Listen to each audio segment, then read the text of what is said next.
Gente, hoje vamos fazer o quiz com Maria Maga. Se você tem um perfil a seguir, inscreva-se. As inscrições estão abertas. Maga, você gosta de homem alto, baixo ou médio? Alto. Gordo, magro ou Magro, normal? magro, tem assim. Magrinho que tem a cela. Magrinho que tem a tarisca. Não, que tem mais magro assim, extremamente magro. Né? Magro, Um pouquinho de magro. carne no Um pouquinho de carne no osso. Tá bom. Dentro dos ossos. Você gosta de homem com barba ou sem barba? Sem barba, que horror, Xande. Você gosta de homem estilo lobisomem ou homem da pele lisa? Da pele lisa. Homem que depila as pernas ou que não depila as pernas? Não sei. Pensou. Não, peraí.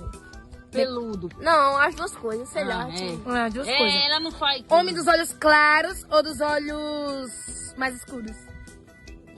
Castanho, né?